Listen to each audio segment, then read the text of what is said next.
जय हिंद। आज के क्लास में हम लोग बिहार इंटरमीडिएट बोर्ड एग्जाम के लिए मनोविज्ञान विषय के महत्वपूर्ण लघुत्तरीय प्रश्नों पर चर्चा करेंगे। ये मनोविज्ञान का जो लघुत्तरीय प्रश्न उसका पहला लेक्चर है। क्रमिक रूप से इसके भी सारे महत्वपूर्ण प्रश्नोत्तर पर चर्चा करेंगे हम लोग। आइए, आज का पहला प्रश्न है, बुद्धि किसे कहते हैं, इसके त्रिपातीय सिद्धांत को लिखें। बुद्धि किसे कहते हैं, इसके त्रिपातीय सिद्धांत को लिखें।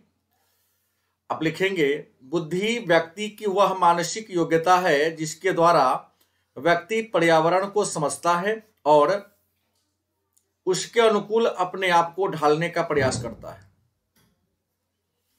बुद्धि की परिभाषा है कि बुद्धि व्यक्ति की वह मानसिक योग्यता है जिसके द्वारा व्यक्ति पर्यावरण को समझता है और उसके अनुकूल अपने आप को ढालने का प्रयास करता है।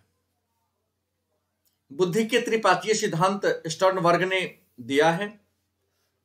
इसके अनुसार बुद्धि में 3 तत्व हैं: घटकीय बुद्धि, अनुभाविक बुद्धि और व्यवहारिक बुद्धि। अगला प्रश्न है,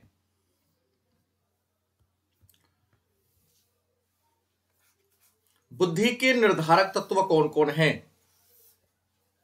बुद्धि के निर्धारक तत्व कौन कौन हैं? आप लिखेंगे उत्तर में, बुद्धि के निर्धारक तत्व निम्नलिखित हैं। नंबर 1, घर का वातावरण और पालन पोषण का स्तर।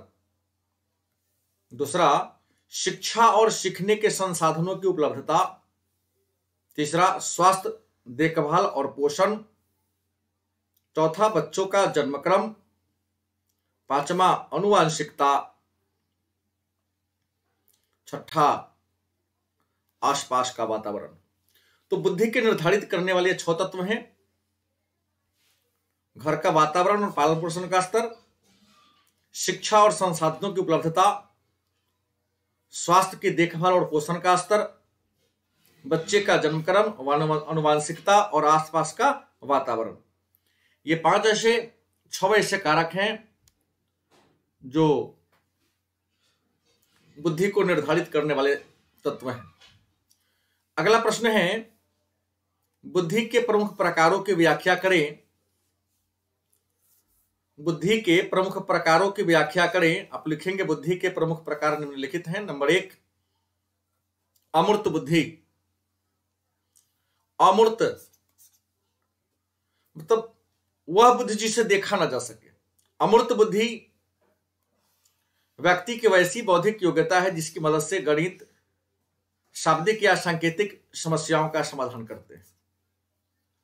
दूसरा है मूर्त बुद्धि या स्थूल बुद्धि। मूर्त या स्थूल बुद्धि के द्वारा व्यक्ति विभिन्न प्रकार के वस्तुओं का व्यवहारिक एवं उत्तम प्रयोग करने की क्षमता अर्जित करता है। तीसरा है सामाजिक बुद्धि। सामाजिक बुद्धि से तात्पर्य उन बौद्धिक योग्यताओं से है जिनका प्रयोग कर व्यक्ति सामाजिक परिवेश के साथ समायोजन स्थापित करने में करता है। तीसरा प्रश्न है आज का, एलेक्जेंडर का पास एलोंग बुद्धि परीक्षण क्या है? एलेक्जेंडर का पास एलोंग बुद्धि परीक्षण क्या है?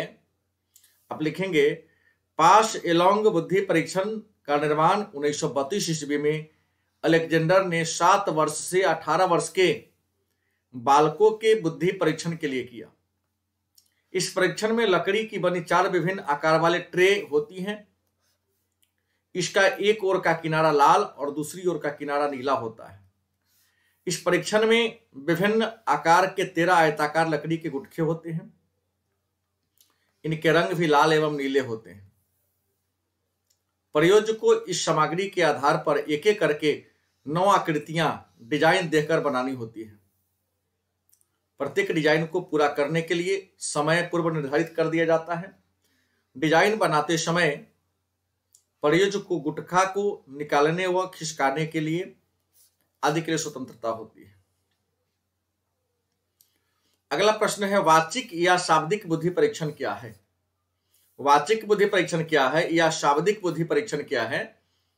आप लिखेंगे शाब्दिक या वाचिक बुद्धि परीक्षण वैसा बुद्धि परीक्षण है जिसमें बुद्धि के परीक्षण के लिए शब्दों का प्रयोग किया जाता है।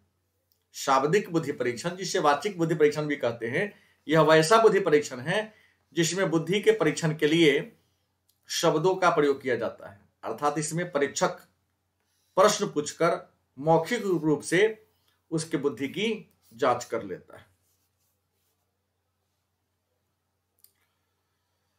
अगला प्रश्न है, बुद्धि किसे कहते हैं?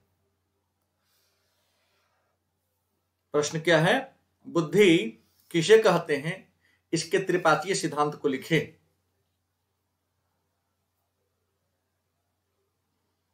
आप लिखेंगे, बुद्धि व्यक्ति की वह मानसिक योग्यता है जिसके द्वारा व्यक्ति पर्यावरण को समझता है और उसके अनुकूल अपने आप को ढालने का प्रयास करता है। बुद्धि के त्रिपातीय सिद्धांत स्टरबर्ग ने दिया।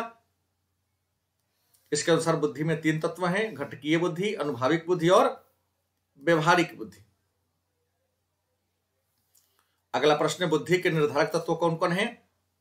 तो बुद्धि के निर्धारक तत्व है घर के वातावरण और पालन पोषण का स्तर, शिक्षा और सीखने के संसाधनों की उपलब्धता, स्वास्थ्य की देखभाल और पोषण का स्तर, बच्चे का जन्म क्रम, आनुवांशिकता और आसपास का वातावरण। बुद्धि के प्रमुख प्रकारों की व्याख्या करें। आप लिखेंगे, बुद्धि के प्रमुख 3 प्रकार हैं। प्रमुख प्रकार निम्नलिखित हैं। अमूर्त बुद्धि। अमूर्त बुद्धि व्यक्ति की ऐसी बौद्धिक योग्यता है जिसकी मदद से व्यक्ति गणित, शाब्दिक या सांकेतिक समस्याओं का समाधान करता है। मूर्त या स्थूल बुद्धि। मूर्त या स्थूल बुद्धि के द्वारा व्यक्ति विभिन्न प्रकार के वस्तुओं का व्यवहारिक एवं उत्तम प्रयोग करने की क्षमता अर्जित करता है। तीसरा, सामाजिक बुद्धि से तात्पर्य उन बौद्धिक योग्यता से जिसका उपयोग करके व्यक्ति सामाजिक परिवेश के साथ समायोजन स्थापित करता है। पास एलोंग बुद्धि परीक्षण। पास एलोंग बुद्धि परीक्षण का निर्माण 1935 में अलेक्जेंडर ने 7 वर्ष से 18 वर्ष के बालकों के लिए किया। इस परीक्षण में लकड़ी की बनी 4 विभिन्न आकार के ट्रे होते हैं। इसमें एक ओर का किनारा लाल और दूसरी ओर का किनारा नीला होता है। इस परीक्षण में विभिन्न आकार के 13 आयताकार लकड़ी के गुटके होते हैं। सभी के रंग लाल एवं नीले होते हैं। प्रयोजक को इन सामग्री के आधार पर एक एक करके 9 आकृतियां डिजाइन देकर बनानी होती है। प्रत्येक डिजाइन को पूरा करने के लिए समय निर्धारित किया जाता है, लेकिन डिजाइन बनाते समय प्रयोजक को गुटका को खिसकाने की स्वतंत्रता होती है। अगला प्रश्न है, वाचिक या शाब्दिक बुद्धि परीक्षण क्या है?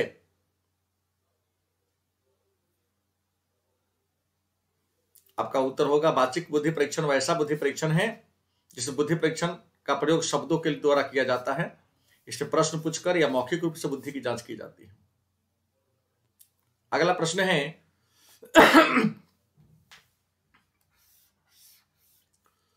सांस्कृतिक एवं बुद्धि की अवधारणा को स्पष्ट करें। संस्कृति एवं बुद्धि की अवधारणा को स्पष्ट करें।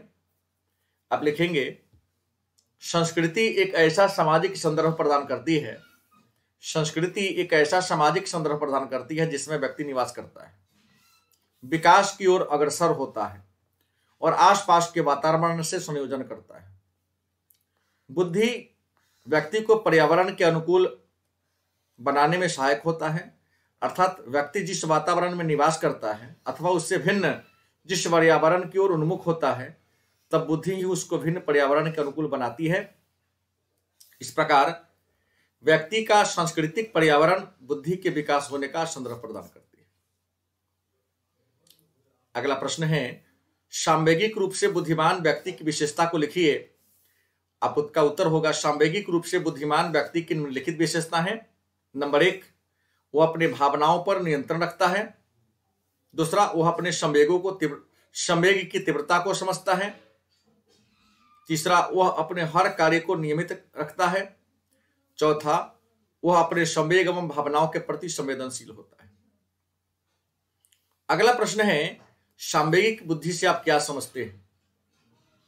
आप लिखेंगे, वह बुद्धि जिसके द्वारा कोई व्यक्ति स्वयं की एवं दूसरों की भावनाओं अथवा संवेगों को समझने, उसे नियंत्रित करने की योग्यता रखता है, सांवेगिक बुद्धि कहलाता है।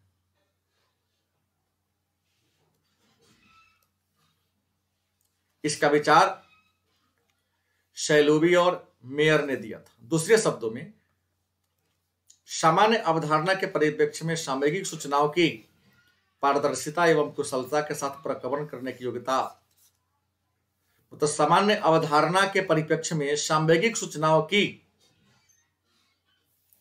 पारदर्शिता एवं कुशलता के साथ प्रक्रमण करने की योग्यता सामयिक बुद्धि कहलाती है। अगला प्रश्न है, सृजनात्मकता से आप क्या समझते हैं? सृजनात्मकता से आप क्या समझते हैं? उत्तर होगा, दिन प्रतिदिन के कार्यों को करने के नए नए तरीके ढूंढना। दिन प्रतिदिन के कार्यों को करने के नए नए तरीके ढूंढना, उनसे संबंधित चिंतन करना एवं उपाय खोजना ही सृजनात्मकता कहलाती है। अगला प्रश्न है, आत्मसम्मान हमारे आत्मा का एक महत्वपूर्ण पक्ष है, समझाइए। आत्मसम्मान हमारे आत्मा का एक महत्वपूर्ण पक्ष है, समझाइए। आप उत्तर लिखेंगे, आत्मसम्मान हमारी आत्मा का एक महत्वपूर्ण अंग है। मानव के रूप में हम हमेशा ही अपने मूल्य अथवा मान और अपनी योग्यता के विषय में आकलन करते रहते हैं। मानव का अपने विषय में यही मूल्य निर्णय आत्मसम्मान कहलाता है। अगला प्रश्न है, व्यक्तिगत अनन्यता का अर्थ क्या है? व्यक्तिगत अनन्यता का अर्थ क्या है? आपका उत्तर होगा, व्यक्तिगत अनन्यता से तात्पर्य व्यक्ति के उन गुणों से है जो उसे दूसरों से अलग करते हैं। जब कोई व्यक्ति अपने नाम, अपनी विशेषताओं, क्षमताओं, विश्वासों का वर्णन करता है तो अपनी व्यक्तिगत अनन्यताओं को प्रदर्शित करता है। अगला प्रश्न है, सामाजिक अनन्यता का क्या अर्थ है? आप लिखेंगे, सामाजिक अनन्यता का अर्थ व्यक्ति के उन पक्षों से है जो किसी सामाजिक अथवा सांस्कृतिक स्थिति से संबंध रखता है। जब कोई व्यक्ति कहता है वह हिंदू है या मुस्लिम, ब्राह्मण है या आदिवासी, उत्तर भारतीय है या दक्षिण भारतीय, तो अपनी सामाजिक अनन्यता के बारे में जानकारी देता है। अगला प्रश्न है, आत्म सक्षमता क्या है? आत्म सक्षमता क्या है? आप लिखेंगे, आत्म सक्षमता हमारी आत्मा का एक महत्वपूर्ण पक्ष है। कोई व्यक्ति इस बात में विश्वास रखता है कि वे अपने जीवन के परिणाम को स्वयं नियंत्रित कर सकता है। अगर कोई व्यक्ति यह विश्वास रखता है कि उसकी योग्यता स्थिति विशेष या मांग के अनुसार है तो उसकी आत्म सक्षमता उच्च होती है, तो वह उच्च आत्म सक्षमता के व्यक्ति होता है। अगला प्रश्न है, व्यक्तित्व को परिभाषित करें तथा इसके उपागमों का नाम लिखिए। व्यक्तित्व को परिभाषित करें तथा इसके उपागमों का नाम लिखिए। आप लिखेंगे, प्रत्येक व्यक्ति में कुछ विशेष गुण या विशेषता होती है। प्रत्येक व्यक्ति में कुछ विशेष गुण या विशेषता होती है जो दूसरे व्यक्ति में नहीं होती। इन्हीं गुणों एवं विशेषताओं के कारण प्रत्येक व्यक्ति दूसरे व्यक्ति से भिन्न होता है। व्यक्ति के इन गुणों का समुच्चय ही उसका व्यक्तित्व कहलाता है। इसके प्रमुख उपागम है प्रारूप उपागम, विशेषक उपागम, मनोगतिक उपागम, नवफ्रायडवादी उपागम, व्यवहारवादी उपागम, सांस्कृतिक उपागम और मानवतावादी उपागम। अगला प्रश्न है, मानवतावादी अनुभवात्मक चिकित्सा क्या है, या मानवतावादी अनुभवात्मक चिकित्सा से आप क्या समझते हैं? आपका उत्तर होगा, मानवतावादी चिकित्सा एक मानसिक स्वास्थ्य दृष्टिकोण है जो सबसे पूर्ण जीवन जीने के लिए अपने सच्चे स्व के महत्व पर जोर देती है। यह इस सिद्धांत पर आधारित है कि दुनिया को देखने का हर किसी का अपना अलग अलग नजरिया होता है। यह दृश्य आपके विकल्पों और कार्यों को प्रभावित कर सकता है। मानवतावादी चिकित्सा में एक मुख्य विश्वास भी शामिल है कि लोग दिल से अच्छे होते हैं और अपने लिए सही विकल्प बनाने में सक्षम होते हैं। यदि आप अपने आप को उच्च सम्मान में से नहीं देखते तो अपनी पूरी क्षमता का विकसित करना कठिन होता है। चिकित्सा की इस विधि का प्रतिपादन कार्ल रोजर्स एवं अब्राहम मैस्लो ने किया था। मतलब मानवतावादी अनुभवात्मक चिकित्सा कहता है कि संसार में जितने भी लोग हैं, हर व्यक्ति को, हर लोग को दुनिया को अलग अलग तरीके से, अलग अलग नजरिए से देखता है और सबका जीवन अलग अलग चीजों से प्रभावित होती है। लेकिन चिकित्सा कहता है कि यदि जीवन में सफल होना है तो आपको अपने अंदर विश्वास का होना जरूरी है।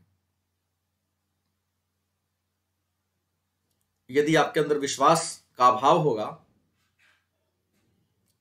और पूरी क्षमता का यूज नहीं कर पाएंगे तो जीवन में सफल नहीं होंगे। तो जीवन में सफल होने के लिए मन में विश्वास और अपनी क्षमता का पूरा पूरा यूज करना पड़ेगा। इस विधि का प्रतिपादन कार्ल रोजर्स और अब्राहम मैस्लो ने किया था। अगला प्रश्न है, आइजेंक के द्वारा प्रतिपादित व्यक्तित्व के दो व्यापक आयामों का वर्णन कीजिए। आप लिखेंगे, एच.जे. आइजेंक ने आनुवंशिकता एवं जैविक आधार पर व्यक्तित्व के दो व्यापक आयामों का उल्लेख किया है। पहला, तंत्रिका तापिता बनाम सांवेगिक स्थिरता। इसका मतलब लोगों में किस मात्रा तक अपनी भावनाओं पर नियंत्रण होता है। इसके एक छोर पर तंत्रिका ताप से ग्रसित व्यक्ति होते हैं तो दूसरे छोर पर शांत, विश्वसनीय स्वभाव वाले लोग होते हैं। दूसरा, बहिर्मुखता बनाम अंतर्मुखता। इसका तात्पर्य है कि किस सीमा तक लोगों में सामाजिक उन्मुखता अथवा सामाजिक विमुखता पाई जाती है। इस आयाम के एक छोर पर वे लोग होते हैं जिनमें युद्धचारिता, आवेग, सक्रियता और रोमांच के प्रति पसंदगी पाई जाती है। तो दूसरे छोर पर वे लोग होते हैं जो सतर्क, निष्क्रिय, आत्मकेंद्रित एवं शांत होते हैं।